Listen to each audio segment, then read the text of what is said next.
Start, Mark. Okay. Good morning from Washington, D.C. Good afternoon, good evening, wherever you are today. Thank you for joining this webinar brought to you by the U.S. chapter of the IIC. Our focus today is American life in the midst of crisis, how people are using technology as their lives are upended. I'm Mark Dever. I'm chair of the U.S. chapter of the IIC, and I'm a partner in Squire Patton Boggs LLC based here in Washington, D.C. Today's webinar will examine issues of technology and connectivity at a particularly important moment in the lives of many Americans and people around the globe.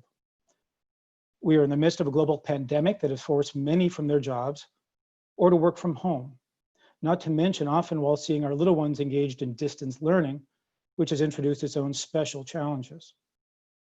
We're now less than 3 weeks from a US presidential and partial congressional election, the outcome of which will affect the trajectory of the country for many years. And racial justice and equality movements around the US, particularly in this moment of economic dislocation and uncertainty, have been energized in part by the employment of technology and the greater access to and awareness of the experience of many of our fellow citizens. These are some of the subjects that we'll consider today. We're fortunate today to have a very accomplished and discerning speaker. Lee Rainey is the Director of Internet and Technology Research at Pew Research Center. In 2014, the American Sociological Association gave Lee its award for excellence in the reporting on social issues, describing his work as the most authoritative source of reliable data on use and impact of the internet and mobile connectivity. Prior to launching Pew Research Center's technology research, Lee was managing editor of US News and World Report. In addition to authoring or co-authoring several books, Lee gives several dozen speeches a year to government officials, media leaders, scholars and students, technology executives, and nonprofit groups about the changing media ecosystem. And today, we are very fortunate that he'll be talking with us. Lee has kindly agreed to take questions from a 3-person panel comprised of IIC directors and trustees. They are Jacqueline Ruff, who's consulting counsel at Wiley Ryan LLP, USA, and a director of the IIC.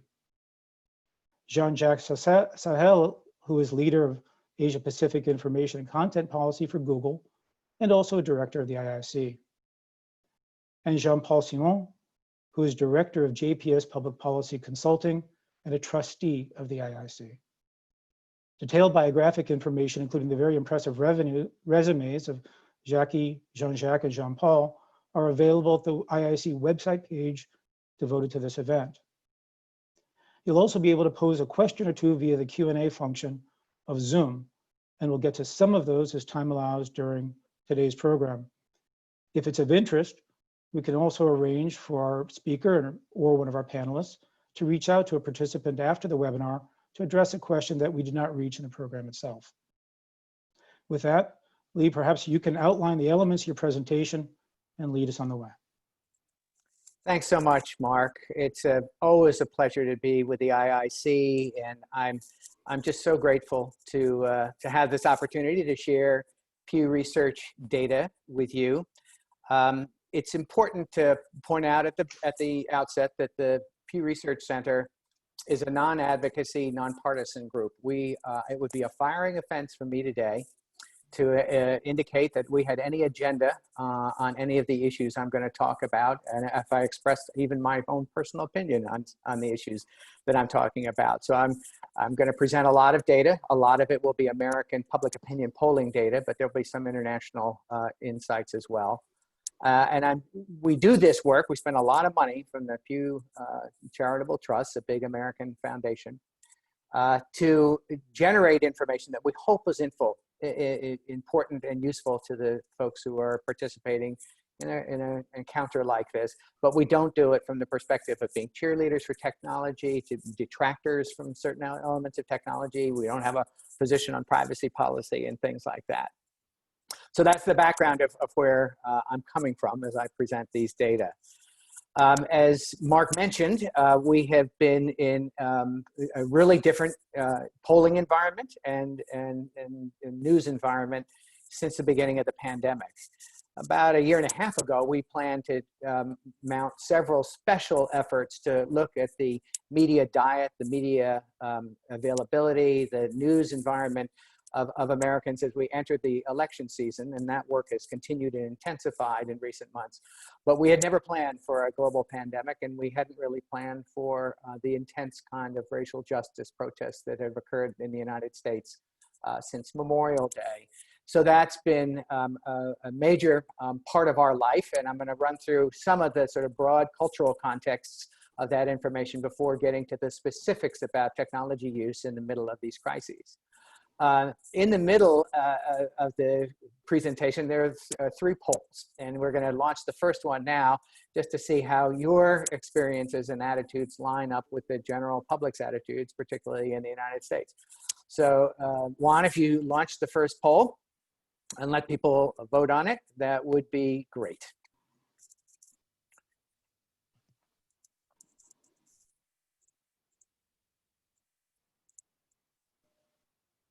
And I'm not able to see the results of the poll, so if someone could cue me in when it's done. Mm-hmm.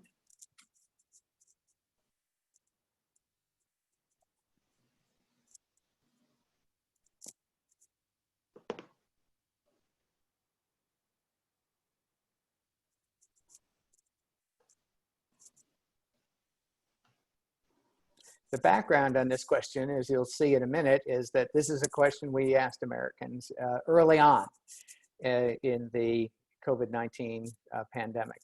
And it'll be interesting to see how this group stacks up to the general population. As background on our work, the surveys that we do are representative of all adults in the United States. We have a representative panel of about 10,000 people that we regularly survey.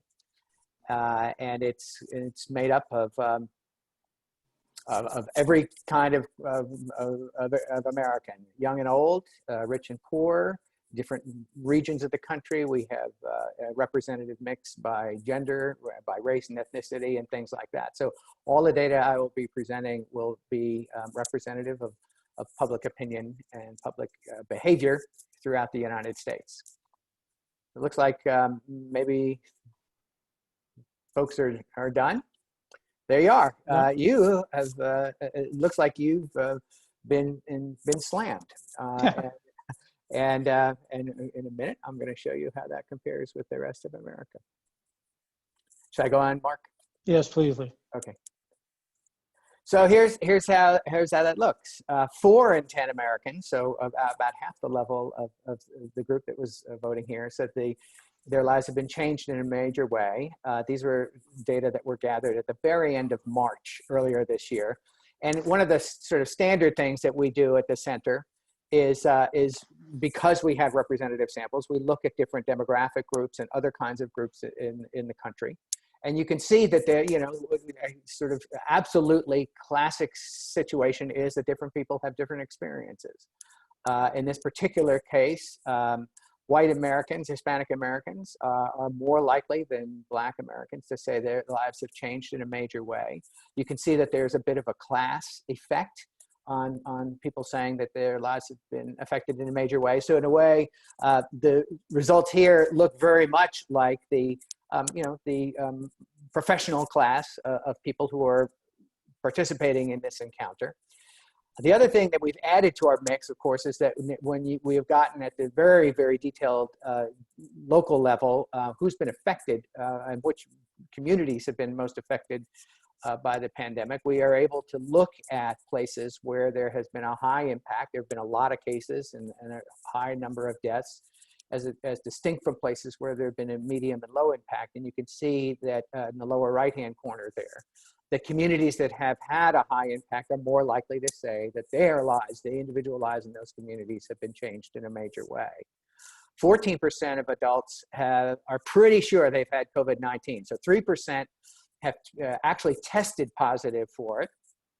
And 11% on top of that are pretty sure they had it, even though they might not even have had a test, or they had a test early on and it wasn't conclusive or things like that. You'll see here, which is a pattern in a whole bunch of our other data, that Hispanic Americans are more likely to feel that they've had the coronavirus.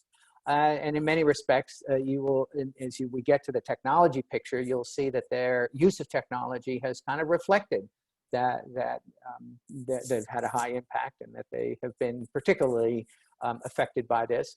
On the right side there, though, we asked people whether they knew someone who has been hospitalized or had died due to the coronavirus, and 57% of Black Americans said that, which is considerably higher than for any other demographic or ethnic group that we are able to measure with the size of our survey. The economic fallout has been particularly acute. A lot of people have lost their jobs, and we've documented that in the ways that other groups have. This particular slide is one that looks at sort of the finances inside homes. When at the top here, we say you or someone in your household lost a job or taken a pay cut, and we break up the world into upper income, middle income, and lower income, which is measures. We normalize the 2018 household income data and adjust for the cost of living in different regions of the country. And it's basically a third, a third, a third. The people who fall in the lower third of income fall into our lower income category. The people who fall into the middle third are middle income. The people in the higher third are upper income. And you can see that more than half of lower income people have lost a job or taken a pay cut. We also see that in the lower left there that they've had more trouble paying their bills.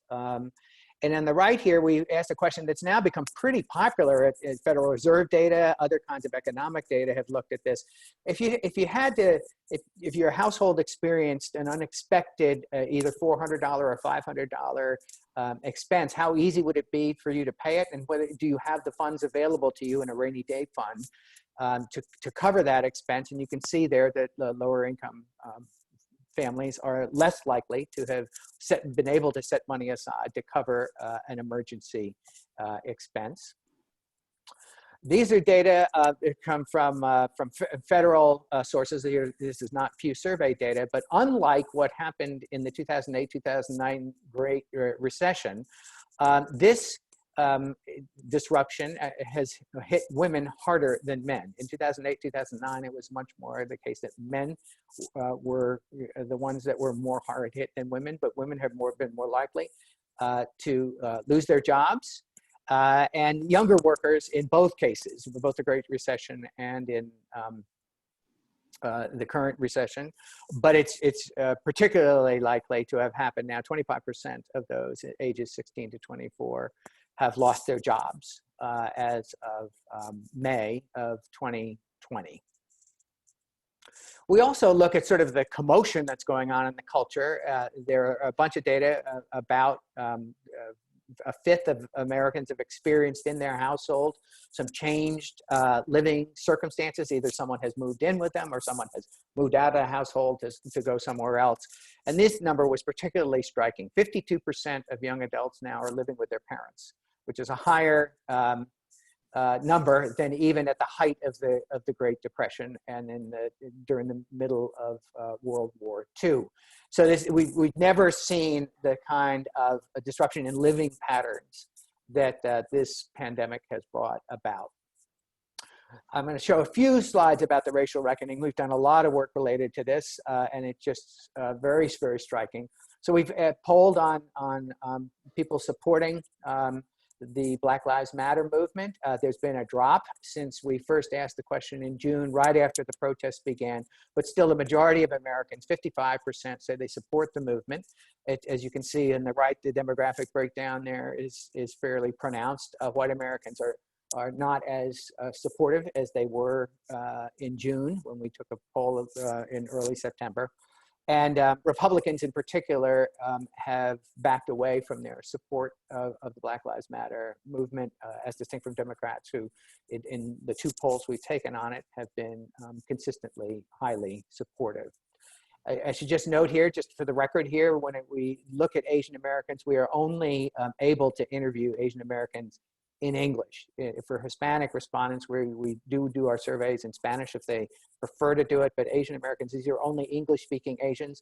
So if you added the groups that prefer to speak other Asian languages, these numbers would be probably considerably lower across the board. Because people who are not necessarily comfortable speaking in English just have a different profile from others. So just to note that these are the English-speaking Asian Americans throughout this report when I'm talking about them. Another way that we've measured this sort of broad disruption of the culture that's gone on is to ask people what they've done since the Black Lives Matter protests began. And in the past month, a lot of Americans have had conversations with their family or friends about race and race-related issues. 37% have posted content on social media. 9% have contributed money to organizations that are linked to racial justice causes.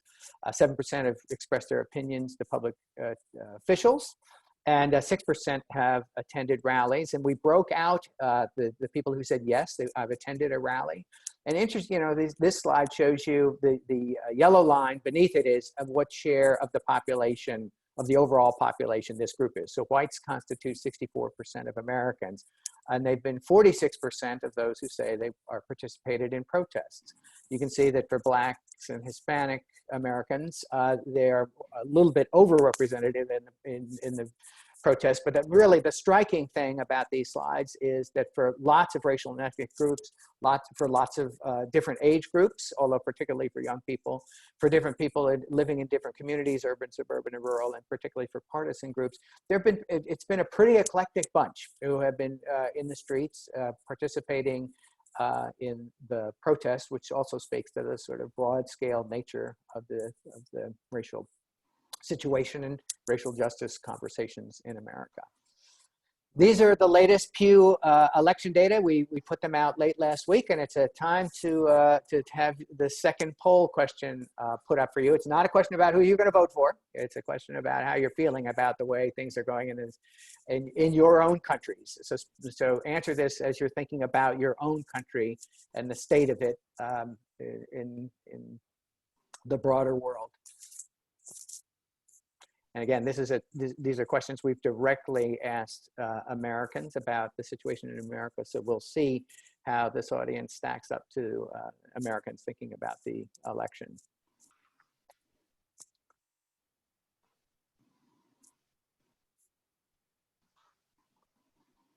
And then we're going to close it out in a minute.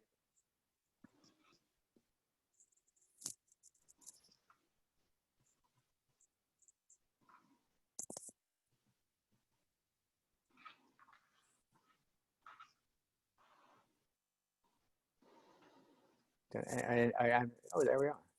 Yep. You look fairly similar to what's going on, and now I'm going to show you the data for that.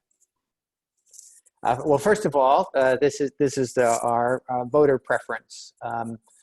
Again, this is a national poll, not a state-by-state poll, so it's not a high-level predictor of what's going to happen in the Electoral College. But like a lot of national polls, Biden is ahead of Trump. The thing to say about this is a lot of people have questions about polling and its accuracy, and particularly after 2016. In an after-action assessment that was done by professional polling organization, the American Association of Public Opinion Researchers, national polls did pretty well. We're actually very close to predicting the popular vote in 2016, but the trouble came in the predictive possibilities at state level polls. The quality of state level polls is not as great as national level polls in some circumstances. The modeling for who's a likely voter state by state is often quite varied. Some polls are really reliable on that. Some polls are not, but they get included in the models anyway.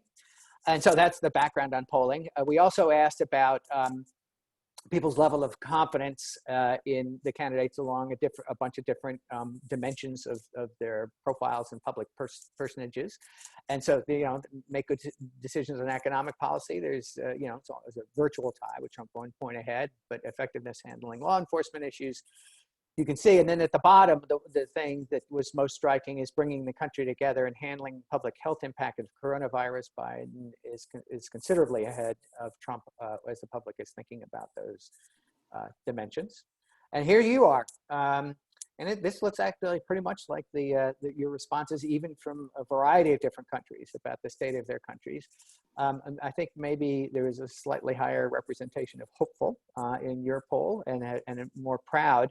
But you can see in this survey on the right here, we've forever measured public dissatisfaction. These are just data from the Trump era.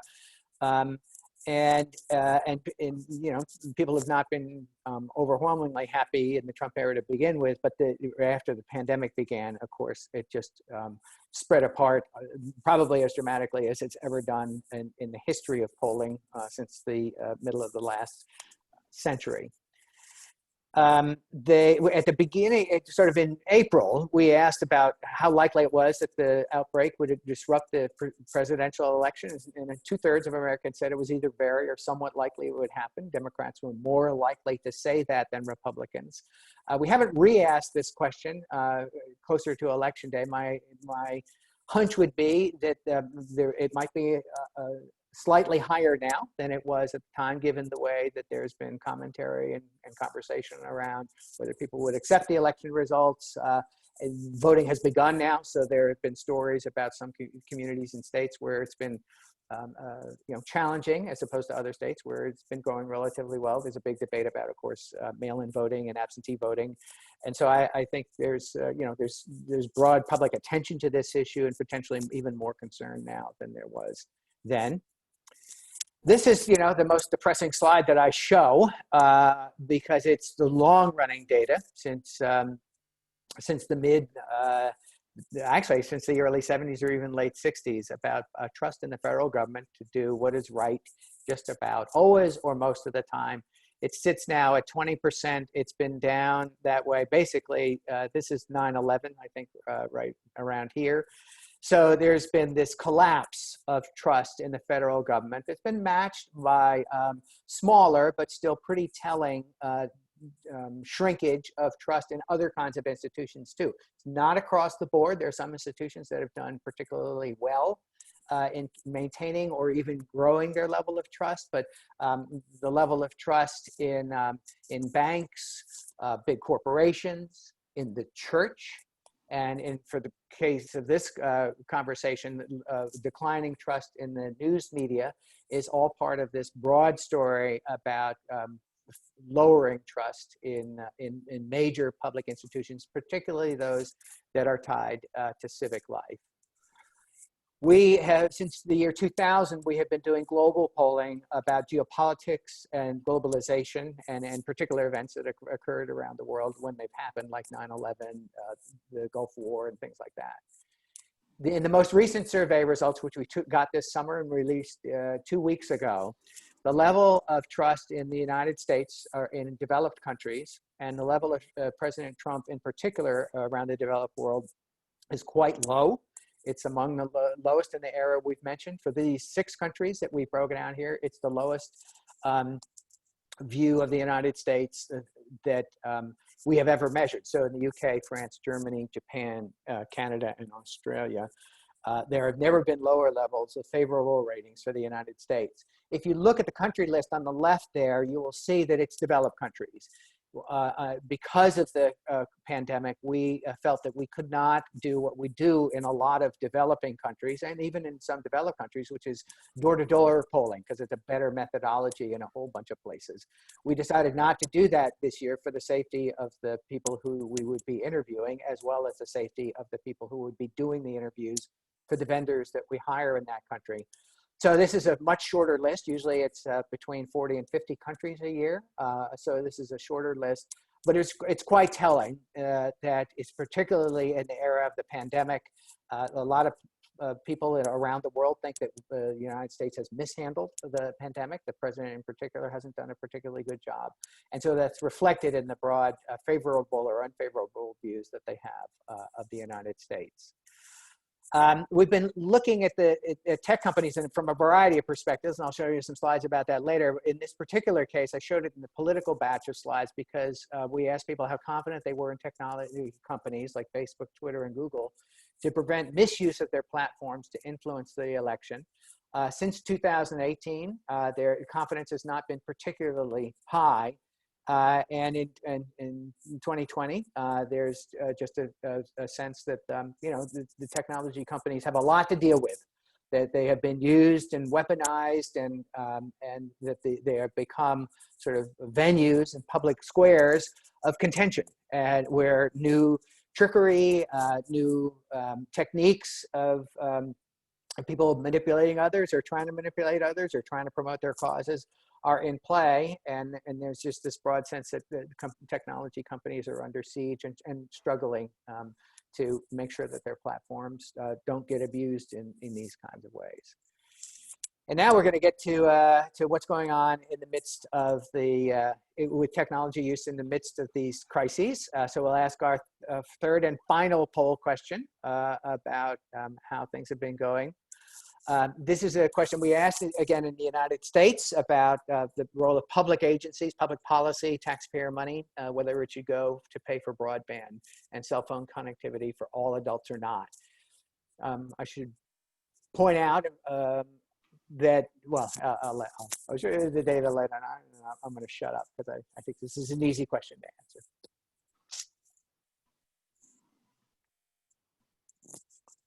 And I'll be particularly interested in these results compared with the broad population, since this is your livelihood, and this is the thing that has brought you to this conversation. So my guess is you might look a little different from the general population, but we'll see.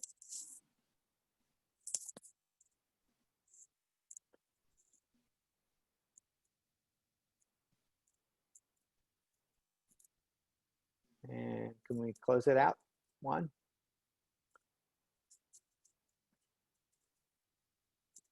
There you go.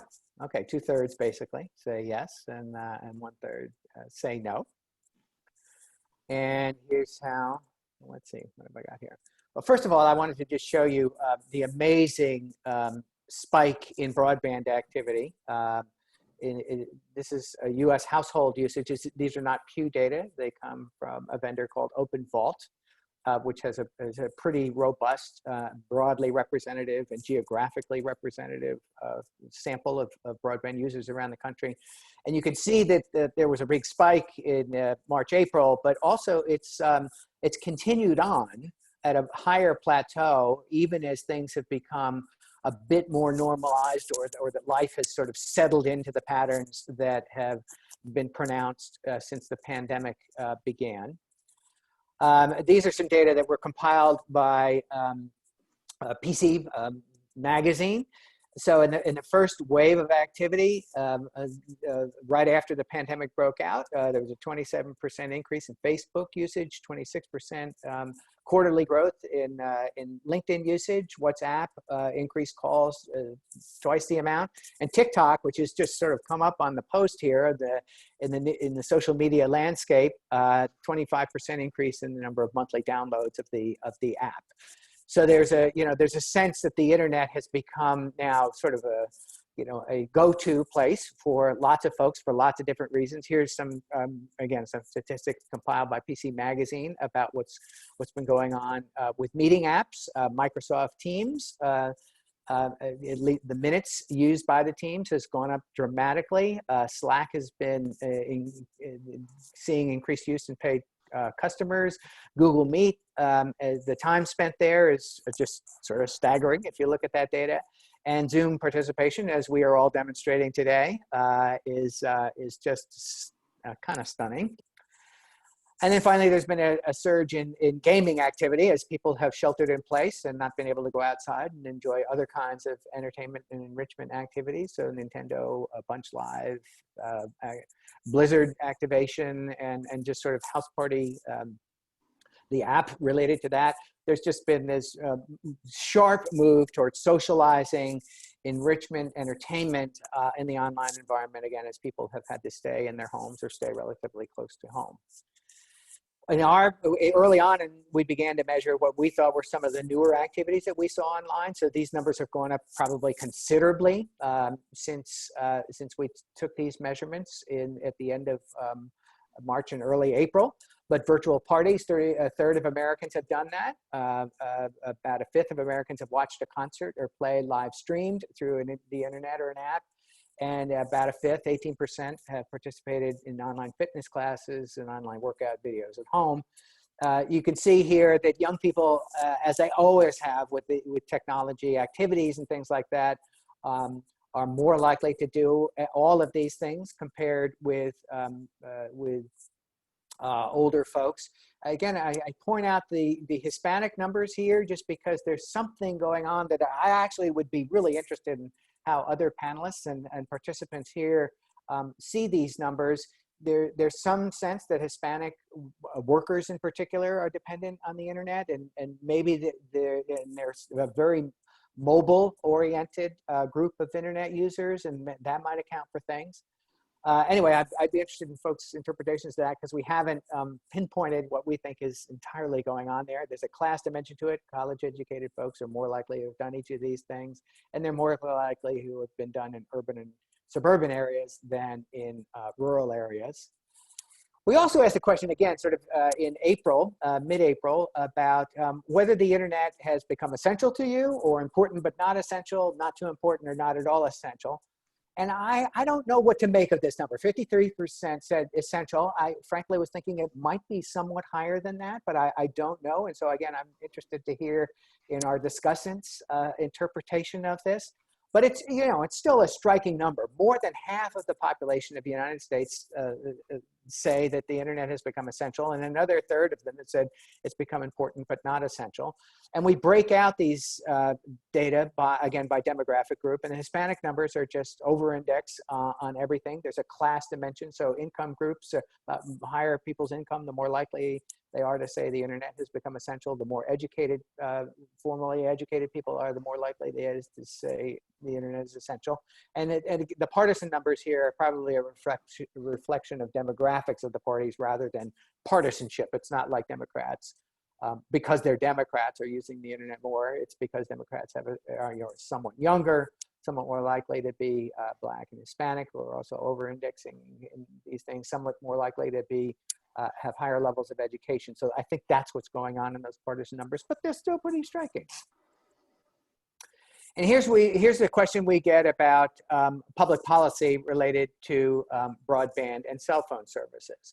So we asked, should the federal government have a responsibility to ensure all Americans have access to broadband at home or cell phone services? And about a third of all adults in both cases say the government has this responsibility.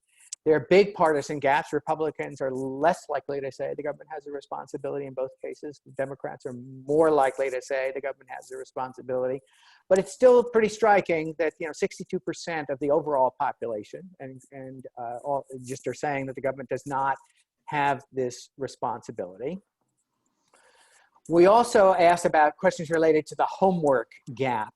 And again, this was early on in the pandemic. We didn't re-ask these numbers. We haven't been able to get back on our surveys in recent months as schools have restarted. But we asked a series of questions of how likely it would be that families with children doing online learning, they weren't able to go to school. How likely would it be that they would do their schoolwork and homework, but they would be affected by having to do their schoolwork on a cell phone, as you see there. Lower income families are more likely than upper income families to say that that would be the case. They would have to use public Wi-Fi to finish their schoolwork because there's not a reliable internet connection at home. 40% of lower income families said that they would have to use public Wi-Fi in lieu of reliable home connection. And 36% of lower income families said their children would not be able to complete their schoolwork because they did not have access to a computer at home. So a serious portion of families, particularly lower income families, rely on mobile devices and Wi-Fi connectivity and don't have a laptop or a desktop at home. The 59% number that I've circled in the bottom right there is people who say that they would encounter at least one of these three, that their children would encounter at least one of these three obstacles. So it's not across the board, but it's 6 in 10 say that parents say that their children would be struggling in this way as online schooling became a much more pronounced part of national life. And so we asked a follow-up question related to that. Do people think that schools have the responsibility to provide laptops or desktops to students in order to help them complete schoolwork during the crisis?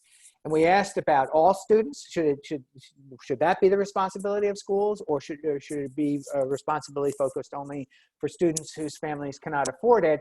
And if you add up those two numbers, all students plus only for students whose family can afford it, a majority of Americans say at least at some level schools have this responsibility.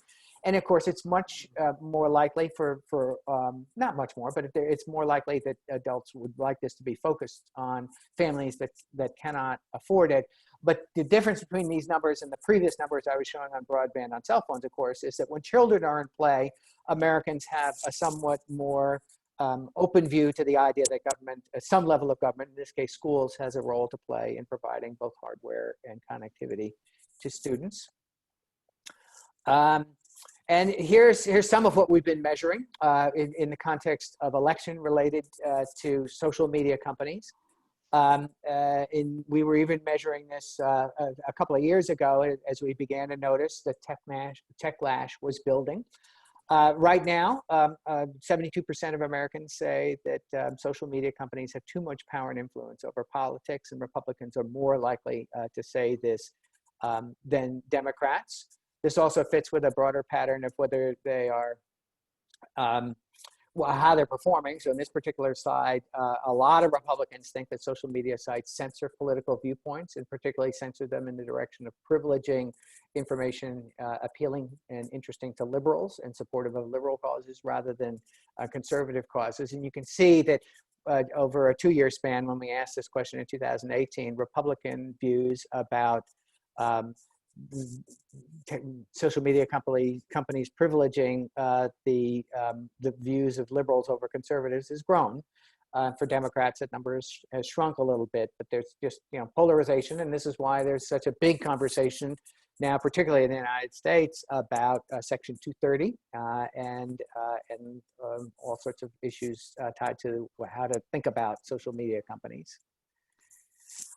We also ask a series of questions about the upside of social media, or potential upside of social media, and we find that there's a lot of support, particularly among Black adults and Hispanic adults who use social media, to say that they get things out of social media, particularly in the context of political and civic activities. So here you can see relatively high levels of Black adults and Hispanic adults, more than white adults, say that social media are good or are important for finding other people who share their points of views, are important for getting involved in political and social issues, important for giving them a venue to express their political opinions. You can see that we asked these questions in July, so it was after the George Floyd and racial justice protests were occurring. But the story is not an unremittingly negative story. Americans are very ambivalent in many cases about the internet in the broad sense of the term, and about social media companies in the particular sense of their performance. It's not unremittingly bad, and there are many ways in which they think these companies sort of bring benefits to life and benefits to communities and society. So we can get into that later on if that's something that's of interest to you. The final thing I wanted to show you was our particular focus on misinformation, which is part of this larger effort we're making related to the media diets of folks in the context of the election. We ask a broad array of questions about what do you think is a big problem, a very big problem in the country, and now made up news and information, the term we use for misinformation. 50% of Americans say that it's a very big problem in the country. Not quite as high as drug addiction, but a more pronounced problem than terrorism and sexism. These data were collected before the George Floyd killing, so I'm not sure the racism number is the same now. And the 2/3 of Americans say that made-up news and misinformation, is harmful to Americans' confidence in government. That it's harmful. 54% say it's harmful to Americans' confidence in each other, and half say that it prevents political leaders in their ability to get things done. So there are real consequences to the problems of misinformation in American minds. In the particular case of coronavirus, we've asked where people are getting information and which sources get the facts right. You can see here that public health organizations do relatively well, particularly for Democrats, or local media news organizations, general media organizations, your governor and stuff like that. But President Trump and his administration do not score particularly well as a reliable source of information for many Americans. Even not even quite half of Republicans do not think that are willing to say that that the Trump administration gets the facts right almost all of the time when it comes to the coronavirus outbreak. This is an analysis that might be pretty interesting for you guys to dive into it, when you have the time.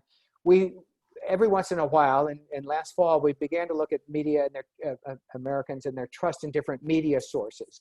And what these slides show is how balkanized the news media environment is for Americans. We asked about 30 different sources of news, and I'll show you a list of them in a minute. But Democrats are more likely to trust 22 of them. Republicans are more likely to distrust 20 of them. And here's kind of how that shapes up. The Republican version of the sources they trust includes Fox News, Hannity, Limbaugh, Breitbart, PBS is sort of PBS, BBC, and Wall Street Journal. And then on the right there, they are less likely to trust these sources by statistically significant margins. And we classify the news sites not by their content. In other words, we're not saying that the content of ABC News or even Vox is liberal. We classify them by their audiences. If the people who view those sites are sort of disproportionately liberal in their point of view, we classify these sites as liberal audience sites. So that we're not sort of saying the content of those sites skews in one direction or another, but we're looking at the audience composition. And here's the Republican view, which is a sort of a mirror image of those sites.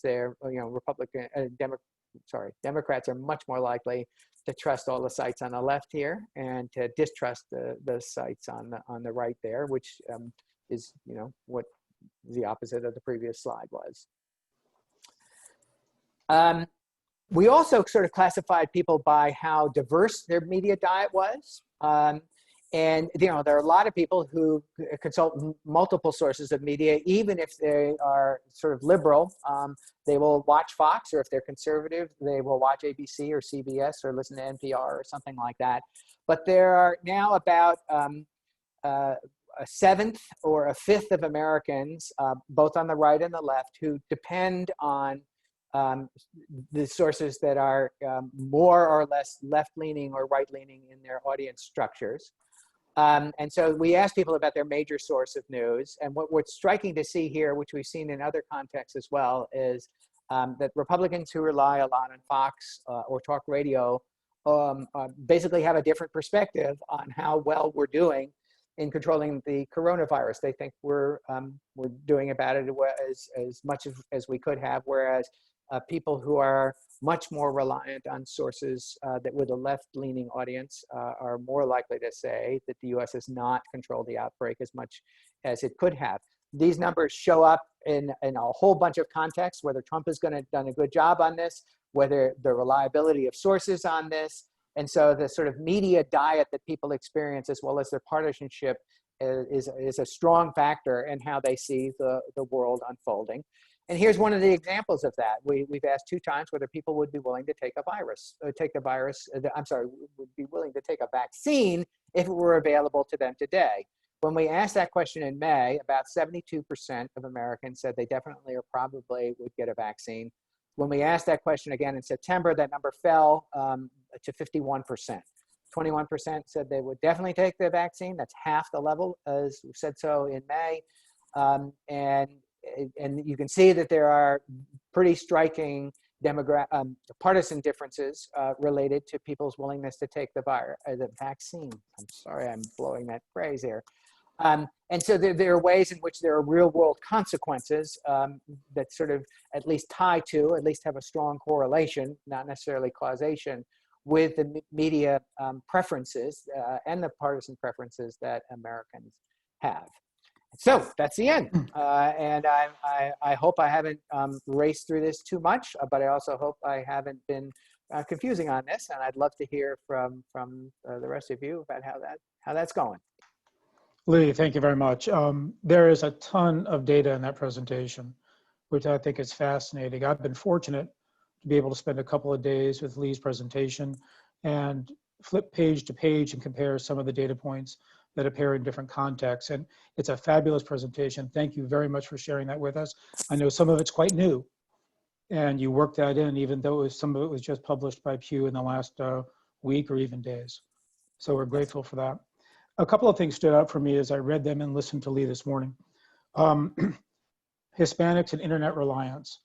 Some real outlier data points that to me are fascinating, and I'd like to talk about that and learn more about that. As ever, the media landscape and trust in the media landscape and how that breaks out. I'm curious, and this is rhetorical, as people stay at home more and they interface with the world outside their home through the media, does that sharpen or kind of curb that reliance on particular media sources for their basic information and understanding? But I'd like to, go ahead, Lee. Just a quick answer on that is we've actually seen portions of the population go in both directions. Yeah. So there are more people who are now who we think are doubling down on the most trusted sources that they use. They have the opportunity to watch more or browse more or stuff like that. But there are also people who are becoming more diverse in their media sources as well. They're less casual about their interactions with civic and political information. Yeah. They're interested in what's going on with the the other side or information that's coming from sources different from their own. And so there's a sort of split personality to those audiences. Yeah. I will note that I was surprised by some of the media outlets in your breakdown of different sources that are trusted and not trusted. And it seems like the Washington Examiner and the New York Post flunk on both sides of the political aisle, no matter where you come from. But other places like the Wall Street Journal and others are more trusted. It seems like Rupert Murdoch maybe straddling the fence there in terms of where he lands in the political divide. But most immediately, I'd like to start with distance learning and the digital divide. And Jackie Ruff, I'll turn to you for the first series of questions on this. This is an issue that I think hits many close to home, whether you have a family member who's been impacted by the coronavirus directly or not, or friends, or people in your community. Many little ones are learning from home. Many little ones are using technology to do their best to interface with teachers in classrooms. Some have an experience that's not altogether positive, and others are getting by. Jackie, what's your perspective and what would you like to learn more about based on Lee's presentation on broadband access, cellular reliability, mobile reliability, and distance learning? Thank you, and let me echo your appreciation of Lee being here today and bringing all of this information to us. And I would add all the many years that you've been doing incredibly important work in this area, Lee. And Mark, thanks for letting me lead off here. I've been working personally in the area of broadband law and policy for basically my whole career, and trying to get more connectivity, first just basic connectivity, then internet, then broadband, then take up and all of that. So I was particularly struck by that slide on what's happening with low-income families as their children try to do their schoolwork from home. That 6 out of 10 would have a problem either unreliable connectivity or having to use just their cell phones, not having computers and so on. And I think that this has been brought to the forefront, of course, by the pandemic, but it's also, it's a profound issue around the world as to how children are interfacing with their schools and difficult circumstances. From an encouraging point of view, there's more and more being done on that. For example, at the UN Broadband Commission and the International Telecommunications Union are doing a lot of work right now on connecting schools. And then that would be a place that some of these children could get the computers or the devices. And to put a fine point on it, a tablet could be a lot better than a cell phone, right? and might be easier to get connectivity or in the mobile space. So, and my final thought, just as kind of someone who works in this area, we certainly have seen during the pandemic, a lot of the internet service providers step up and do lower priced connectivity, especially in low income situations, pump up the rates, pump up the availability of the data and so on. And many of the internet service providers do work with schools. And exactly what happens there in programs is you get your internet connectivity, you get the tablet, and you can go home, and you can also interact with the teachers in that way. So thank you for focusing on that. And I'd really encourage more and more work on it because I think it is so important around the world. Is there anything else that you can add to that, Lee? What were your own observations from that, from policymakers' point of view? What can they take away? Not that you would say what they should do, but what can they take away? Yeah, Thanks.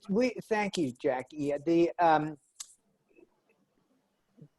In many cases, it's relatively easy to say in the abstract that broadband ought to be a human right, and that governments have a responsibility to provide it, particularly in school contexts. When we've asked in America, we haven't in the COVID context, but we've asked before. We've gotten relatively high readings that it just should be something that people should have available to them. But then we ask, well, compared with the other things you want government to do, is this a high priority or not? For some people, it really is. But for significant numbers of people, there are other stressors in their lives or other public policy preferences that they have that make them not necessarily think that broadband is a top of mind, top priority kind of thing to do. It'll be really interesting to see when we go back to measure broadband availability early next year, whether the situation has changed from 2019, because for years we'd seen essentially a trade-off for people preferring, or at least spending their money on mobile connectivity rather than wired broadband, because the mobile connectivity was a Swiss Army knife for the things that they needed. And sometimes there were trade-offs. They couldn't quite do as much as they could on a wired laptop or desktop or things like that. But it was good enough, particularly for families that had to make choices about how to spend their money. It'll be really interesting to see how what happens to the broadband numbers, whether that plateau that we've seen since about 2013 changes, and that there's an increase in broadband use so that people are bringing laptops and desktops back into their children's lives so that they can get more work done. The other thing that we're going to be measuring, actually, I think there's a Pew poll in the field right now. At the beginning of the pandemic, we asked parents who had kids staying at home, how's it going with school? Are the schools doing a relatively good or not good job giving you the materials that your children need? There was a surprising amount of support and affirmation for what schools were doing. My sense is that the commentary leading into the resumption of school in the fall has been more painful for some families and they've been struggling more, and teachers have been struggling more. So it'll be really interesting to see whether the people have had more distress, both in households where already connectivity was a problem, as well as households where connectivity was not the problem, but just sort of managing the household was a challenge itself. Let me make an observation and born in fact of our own personal experiences, and then I'd like to turn to Jean-Jacques Sahel for his perspective. Jean-Jacques with Google. He is up late at night to join us today, so we're particularly grateful for him. But a quick observation, one of your slides, Lee, I think it was number 32 by my count, there was a question about whether or not schools should provide computers or tablets for families who cannot afford it, and then there were other categories of all students and so on. This is more of an observation than a question, but I'm curious about Jean-Jacques' perspective as well. It strikes me that not all computers and tablets are created equal. And so you get different operating systems and browsers and platforms such that the user experiences are sometimes very different among different students in the same class. Putting aside connectivity, performance of the unit itself can sometimes impair a student's ability to engage fully along with his or her fellow classmates. These are sort of two sides of the same problem or the same challenge, I think. And Jean-Jacques, I know that you have a series of questions related to distance learning and connectivity and broadband, perhaps from Google's perspective. Can Can you pose some questions and let us know your thoughts? Thank you, Mark, and thanks, Lee, and delighted to be on the call and to see so many friends connecting and listening to this conversation. So, I mean, I've got tons of questions, in fact, but to pick up on the last one and around broadband availability and usage, what I'm very interested in, and what Lee responded to Jackie, what I'd like to see is, how much has COVID made people evolve their thinking about the importance of broadband? So if we were to run tests, run surveys now on how they rate the importance of making internet access available, would that have changed significantly in terms of the priority levels compared to other public policy priorities compared to 6 months ago? Have people realized how important it is, and have governments realized how important it is, both for people's daily lives, but also to run the economy? If we continue to have, or if we have similar crises in the future, we've been lucky to have the internet to sustain the economy to a certain level, to sustain cross-border exchanges and trade during the pandemic. Imagine the world without the internet over the past 6 months and how different it would have been. And so I'll be very interested to see whether there might be a long-term sort of consciousness change about the importance of broadband availability. So I wonder about that. Then linking to, okay, if we are going to be using the internet more and looking at some of the experiences that we've had, both in terms of schools, as Mark rightly said, and how difficult it has been in some situations to move to online learning, but also for many people to adjust to a life of working from home and using a variety of remote tools. Look at how people have been using Zoom. I mean, I've been working on the internet for a long time, so I've been used to video conferencing for over 10 years. I used to work for Skype, which familiarized video conferencing for many people. So I'm very familiar with it. But even working for one of the major technology companies, I had colleagues who were, a bit apprehensive at the beginning of COVID in using those technologies. And so for me, there's a question also about the role that governments and others might have in digital literacy and the importance for both our everyday lives, but also the economy and all sectors of the economy, to make sure that we have people that have got the right skills, that they are digitally literate. So I just wonder, both from Lee, but also from other panelists, what they think about whether this period that has been quite sad might also provide positive aspects in terms of unlocking the understanding that we do need better availability of broadband, but also better usage at home and at work. And better skills to use IT and use the internet. So that'll be for my first set of questions, and I'd love to come back to talk about misinformation. Thank you. Actually, there's a direct connection to misinformation right in the questions that you've already posed. As we've talked to people about why they don't use broadband, over time, there's been a really interesting switch. In the early days, more than a decade ago, more people would say to us, I don't need it or I don't want it, than would say that cost was a factor. More recently, it breaks down about half and half. About half the people say they don't have broadband because of the expense of it, and half say they don't really think they need it. So to the point about people becoming more reliant on the internet, it might be the case that they understand the importance of the internet, and so they don't want it, don't need it.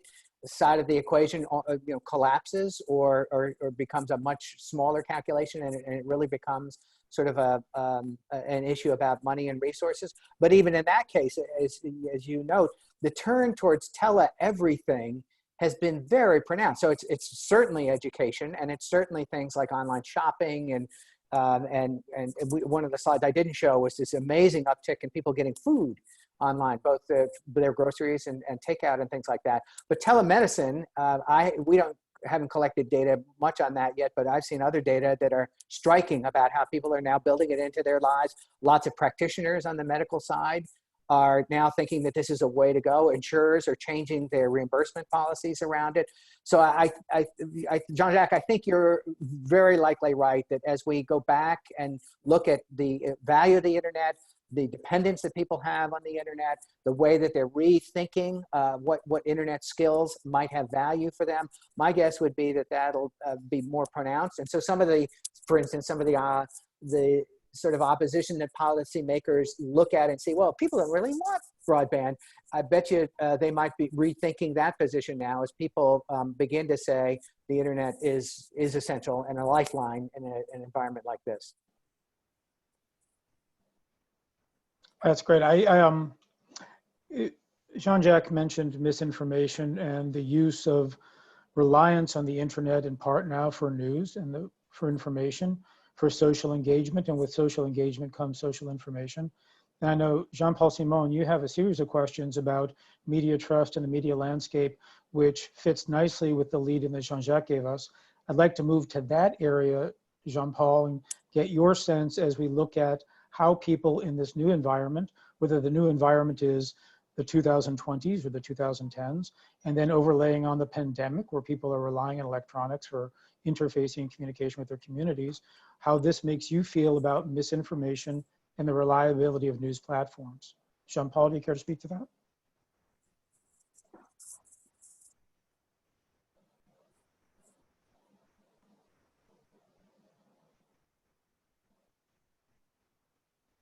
And if he's stuck for a bit, I have a series of questions from him that we can address. Let's see.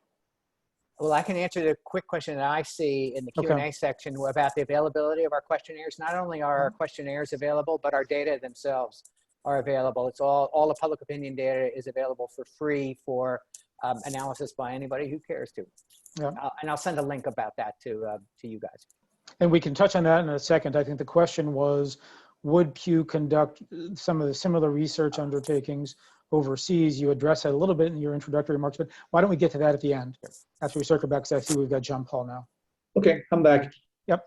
And thanks again, Lee, for your impressive presentation. It seems to me there is some kind of very strong continuity in all the Pew surveys I've been using quite a lot, by the way, and documenting historical trends and following evolution. I'll pick up two dimensions.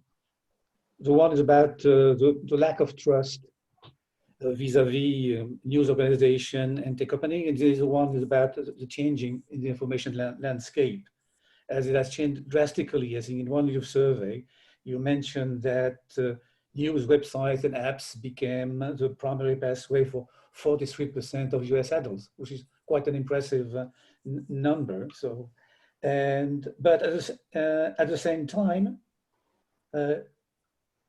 you also know that Americans who mainly get the news on social media are less engaged and less knowledgeable.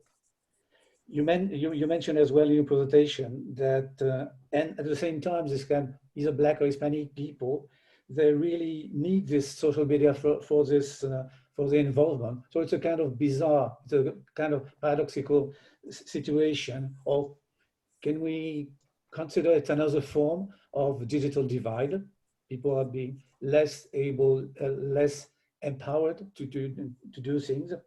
That's one side of this question about information landscape. And the other side, you also note that COVID brought some new activities like social gathering, concert, online fitness, or whatever. And do you have data on these trends?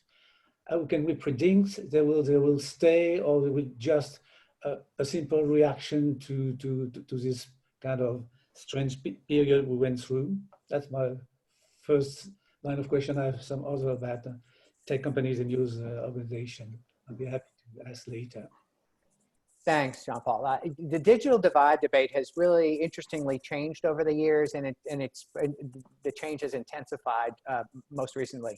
So it used to be, of course, a debate about access itself, and now it's become equally as much, if not more, a debate about people's confidence and capacities using the technology. One of the big inhibitors of people taking advantage of the technology is they're afraid of it, or they don't really know deeply how to use it. And my guess is that a lot of people who used to feel that way now are hearing from their family members, hearing from their networks, and seeing around them that the internet is serving so many needs. And so my guess is that they will find a way to teach themselves, often with hand-holding or tech support from other members of their family.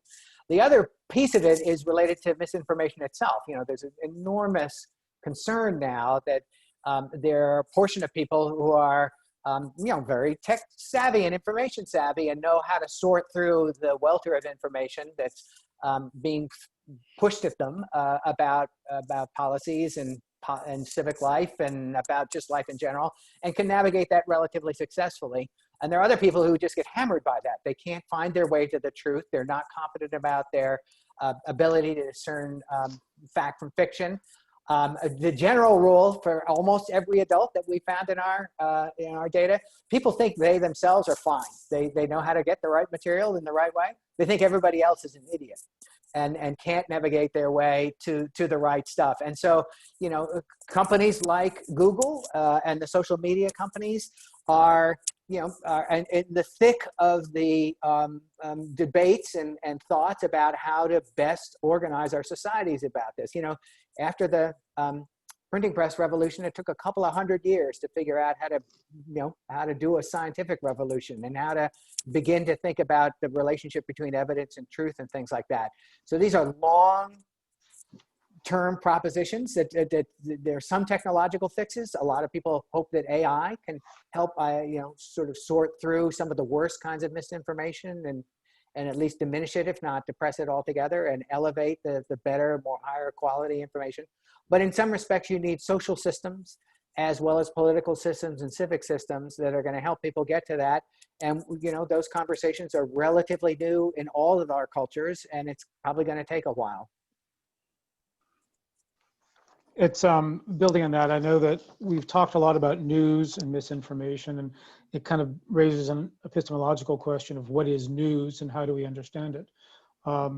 And I know, Jean-Jacques, you've given a lot of thought to misinformation and how we measure it and whether or not it could be damaging, how you identify it. I'm very curious about that. Jean-Jacques, do you have some thoughts or concerns that you'd like to address to Lee on the various metrics surrounding misinformation?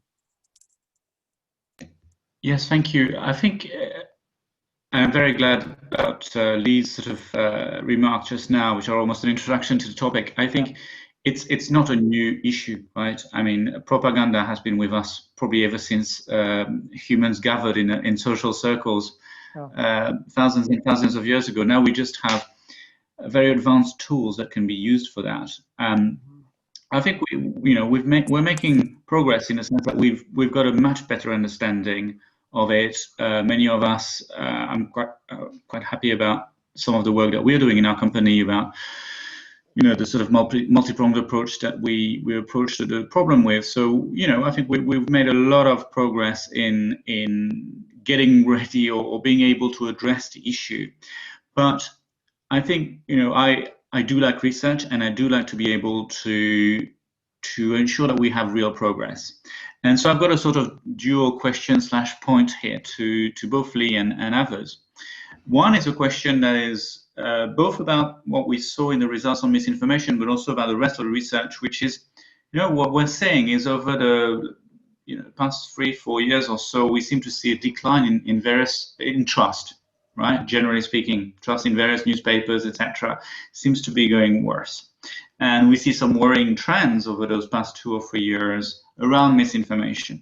And so my first question to Lee, really, I think this is very much one for Lee, is do you get a sense, if you look at a longer term set of data, you know, say the past 10 or 15 years, that this is a continuing trend, that we have a continued decline in trust in institutions and news?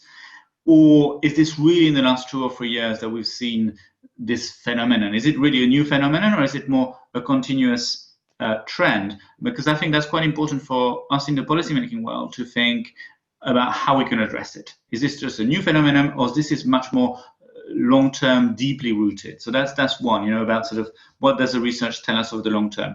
And then thinking about how we measure progress, a difficult question that I'm facing on a day-to-day basis is to say, well, how do we measure progress on misinformation? What is misinformation? I mean, we can define misinformation, but in terms of measuring it, capturing what is misinformation, how bad it is. So do we say, well, we have removed 100,000 posts that contain a piece of fake news, or we have dealt with this particular bit of fake news today, or, it's very, very difficult to measure how well we're doing, because a lot of it is, in a way, it doesn't matter if you have 1 million people reposting a piece of fake news if it doesn't really lead to an impact. You could have a piece of fake news that's only been seen and reposted by 1,000 people that leads to real world harm, when one seen by 1 million doesn't.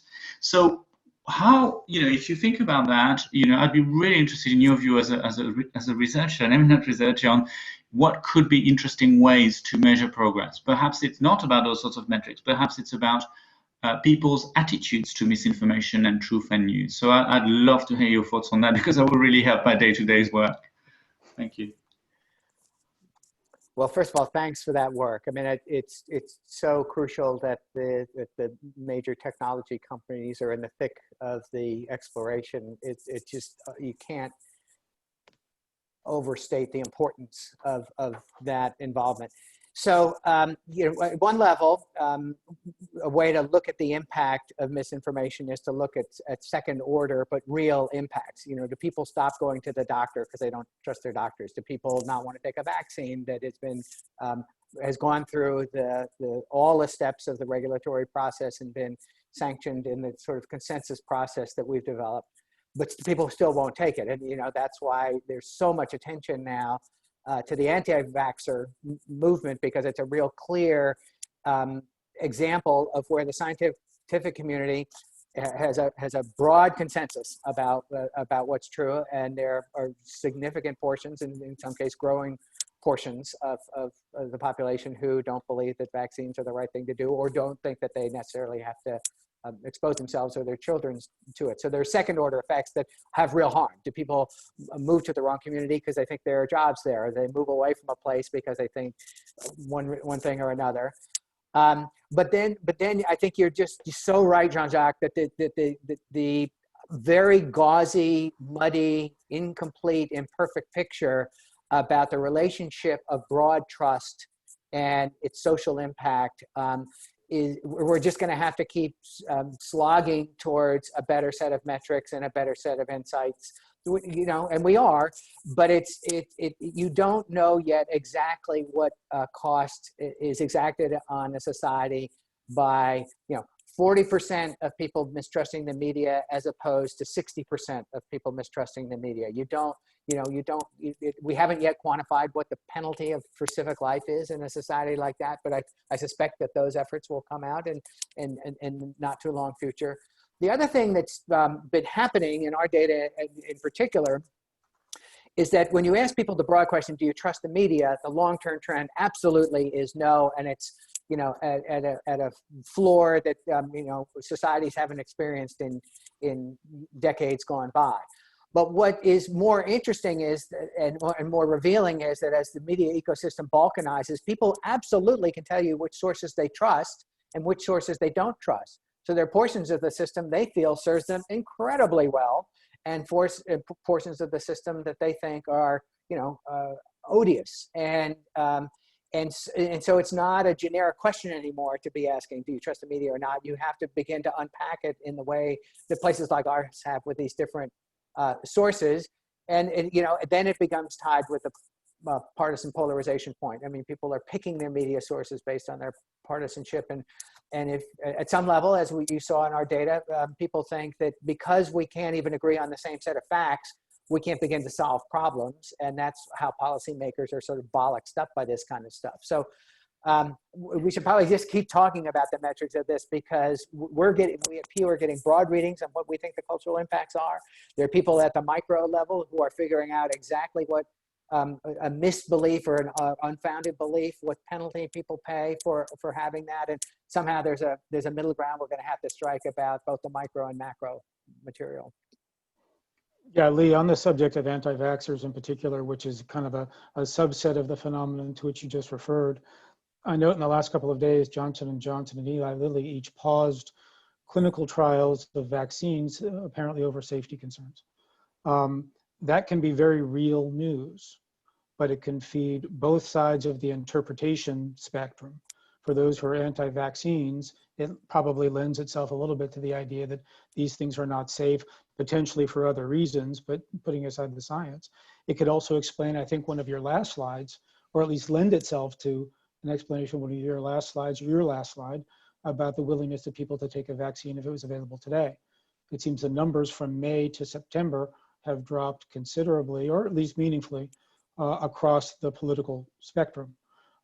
What's your sense of that? Are we learning more about the reality of vaccines through news sources and through social media? Are people becoming more comfortable with the idea that perhaps they could survive COVID-19 if they contracted it? Some combination of the two. Do you have some insight into that? Yeah, I think to the degree that that was, slightly, there was a partisan inflection to that. So Democrats are more likely to be in the won't take the vaccine camp. So there's some people filter this through partisan lenses, and they're distrustful of anything that comes from the other side. Some people are thinking about herd immunity, and maybe we can get there without them having to take the vaccine. And so that's partly what's going on. The other thing that occurs to me, both in your question and Mark and John Jacques, is something that we don't measure well, but I think it's a real thing that we pick up when we talk to people about this stuff, is how many people are so addled by the information ecosystem that they've stopped looking for the truth. That at the moment something happens, that there's a new story or a new breakthrough in something or other, they might be interested. But the minute that there is contrary information, or the minute that someone sort of says, well, the science isn't 1,000% guaranteed on this, or the minute somebody says, well, somebody else has got a different point of view, whether people sort of say, oh, there they go again. Nobody can agree on anything. I can't spend my time trying to get to the bottom of it because it's not possible, given the current tools, to come to a reasonably truthful answer on this. And my favorite new word of the era is agnotology, which was coined by a Stanford historian, basically saying it's agno is disbelief or not uncertainty, just like agnostics aren't sure about what they believe in God. Ology is the science, so it's a science of unbelieving, and there are plenty of people now who can exploit the media ecosystem to just sow doubt and confusion. They don't see it as their mission to change people's minds. They just sort of say, if they give up their hunt for truth, that's a victory for me. And I think we're in an ecosystem now where the agnotology class is a real and measurable thing, and there's a penalty extracted in that, and we don't quite understand it yet. Yeah, a lot of what we are talking about this morning, I think, really goes to penalties regarding media usage, penalties regarding the impact of the pandemic on some of our social orders. And I know that earlier in your slides, Lee, you talked about the idea that a number of women are losing jobs now versus during the financial crisis of 2008, 2009. Jackie Ruff, I know that you are focused on that issue among others, and the gender impact of the pandemic on home life and work life. Do you want to talk a little bit with Lee about some of the questions you have in that area?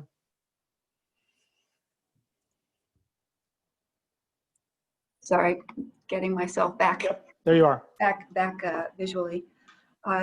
Yes, Lee, you did have those early questions about the impact on women and the higher likelihood of losing jobs and so on.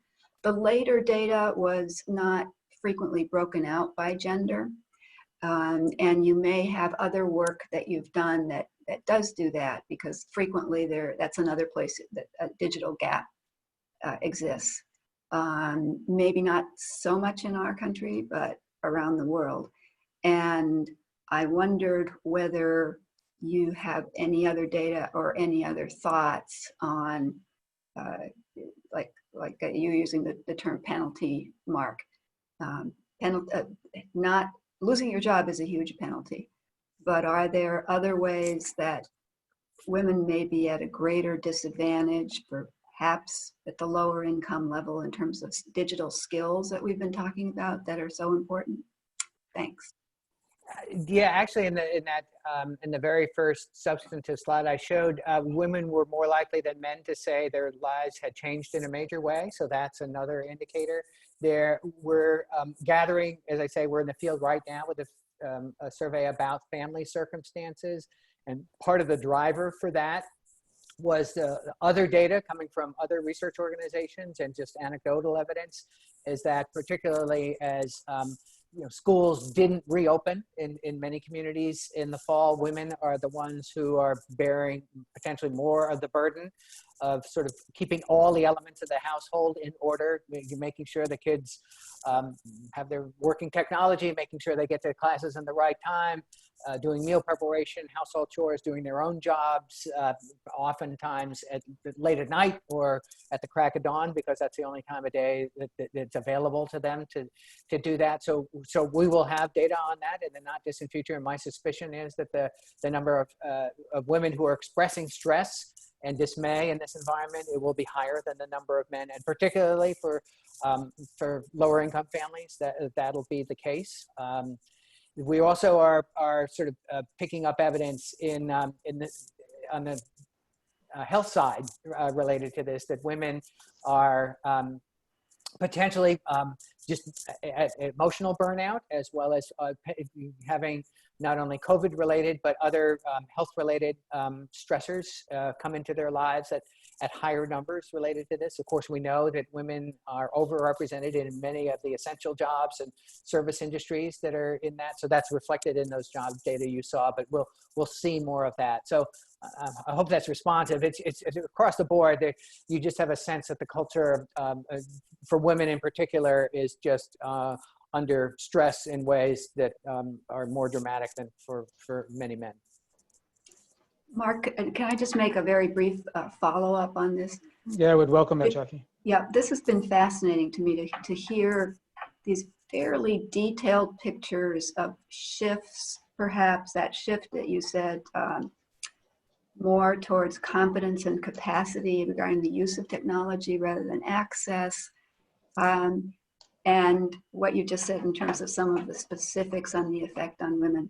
I think it's really valuable information to have reported out, to have available to policymakers in order to fine tune the types of policies that Congress or regulators, et cetera, are pursuing. Certainly there's always been an emphasis on deployment and enabling the private sector and to some extent the public sector to deploy, to invest, and all of that. But now I think we're in an era of looking equally on the demand side and the use side. So thank you for being a source of very granular information on that end of things. That's why we do this. Thanks so much. Yeah. Jackie, I know you had some questions also about in some cases, outlying number of Hispanic respondents identifying the use of online technologies as a ways of creating community, meeting with people who share some of their views, and otherwise engaging socially in the last, I don't have the slide in front of me, really in the last 9 months or 12 months. Do you want to follow up on that, Jackie? Because I know you're very curious about it, as am I. Well, yeah, and Lee said he was curious about it too. Yeah. It was striking and worth more looking at, and it jumped out to me. And you posited, I think, Lee, maybe that a lot of it is mobile. I mean, it's probably fundamentally use of mobile phones, and wireless phones, and so on. So again, I think it's a very important area to look at, because there may be some positives actually to take away from that there are ways to use even just your smartphone to accomplish important societal purposes. So Lee, do you have anything else on that? Well, I presented those data relatively early on to a bunch of rural broadband providers, and they very much were supportive of the idea that the mobile environment, particularly in rural areas where Hispanic workers are moving around a lot from site to site, job to job, getting updates, particularly if they were on the delivery side of essential services, or maybe the construction sites and things like that.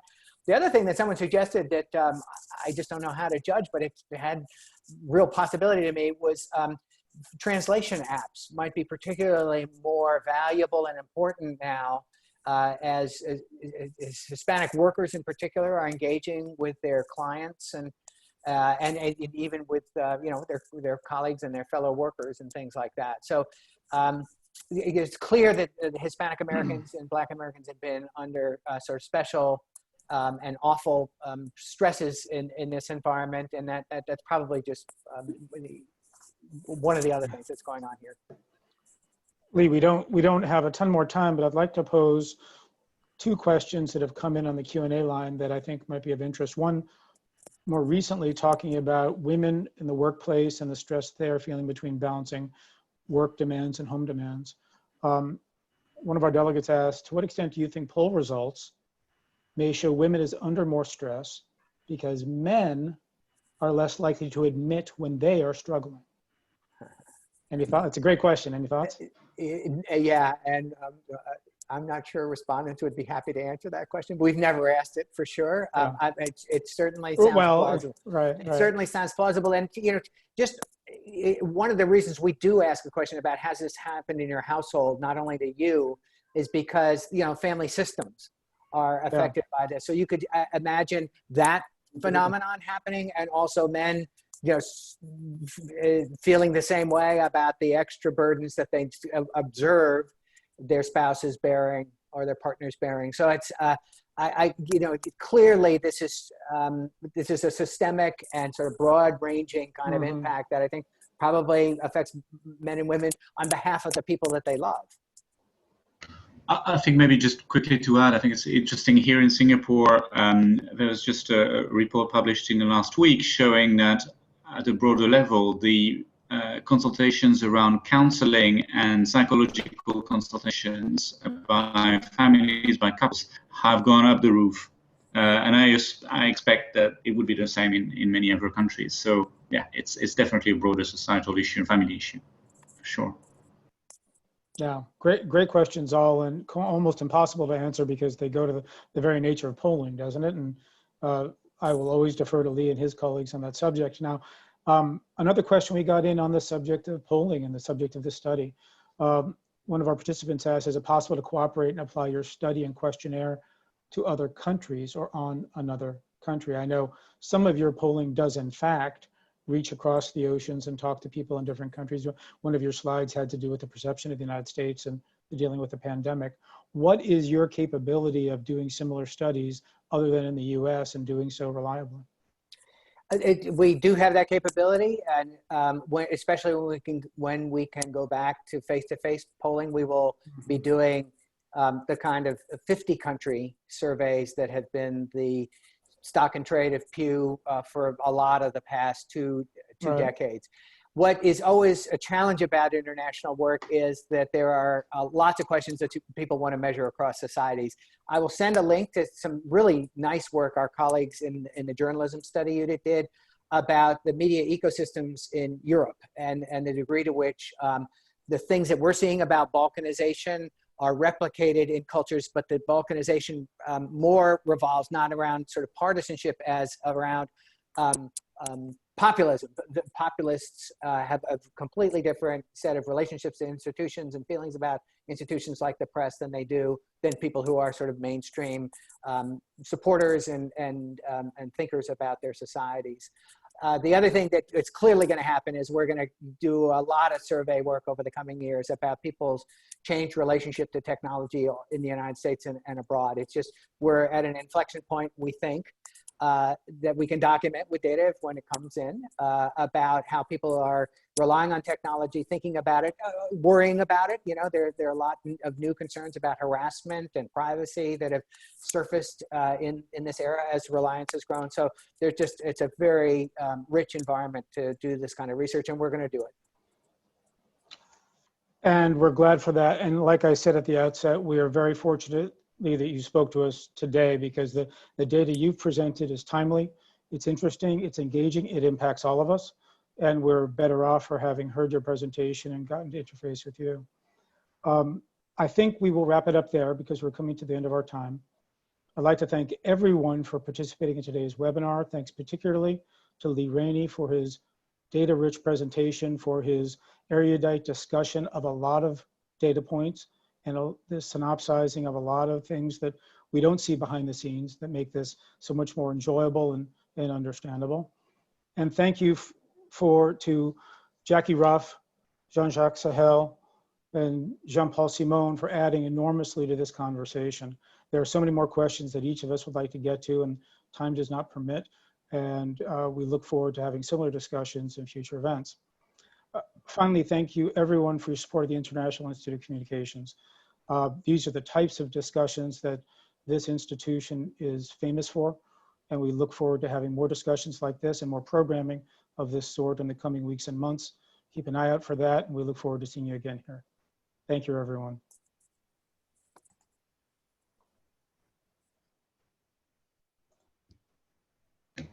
Thank you.